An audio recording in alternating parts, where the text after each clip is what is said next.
নমস্কার বন্ধুরা, আমি এখন বাজে প্রায় 7:30 মতো। তো মেয়েকে বলে এসেছি, তো আমি একটু কাজের মধ্যে থাকি, তো সকালবেলা গিয়ে রান্নাবান্না করব।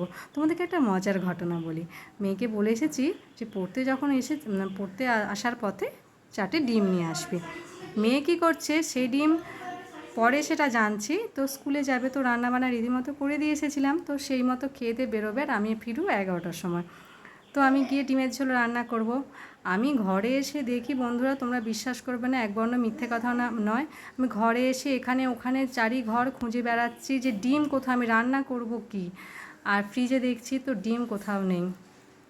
পরে আমি ঠিক আছে, ঘরে যা আছে সেটুকুনির মতো রান্না করলাম, পোস্ত টোস্ত রান্না করলাম। আর এটা হচ্ছে রাত্রিবেলা। তো তোমাদেরকে জানাই, তারপরে আমি পরে জানলাম যে ডিম তার ব্যাগের মধ্যেই রয়েছে। ও রীতিমতো রেডি হয়ে ঘরে খেয়ে দিয়ে রেডি হয়ে আবার ওই ডিম নিয়ে স্কুলে নিয়ে চলে গেছে। দিয়ে এবার পরে স্কুলে গিয়ে মনে পড়ছে তার মধ্যে 4টে ডিমের মধ্যে 2টো ডিম ফাটিয়ে ফেলেছে। এবার সে জানে মা এলে ঘরে বকবে, মা ভীষণ রেগে যাবে। এবার তার কাছে জমানো পয়সা ছিল, পরে সেটা জানতে পারছি, পরের দিনকে পয়সা ছিল, সেই জমানো পয়সা দিয়ে আর 2টো ডিম নিয়ে এসেছে। বলো বন্ধুরা, ডিমের দাম এখন কত বলো তো? 8 টাকা করে ডিম। তো তোমাদের ওখানে কেমন দাম নিশ্চয়ই জানিও। তো দেখো ডিম কীরকম মানে করে ডিম নিয়ে চলে গেছিলো। তো এইটা হলো মজার ঘটনা। তো চলো, এটা হচ্ছে রাতের খাবার। তো সকালে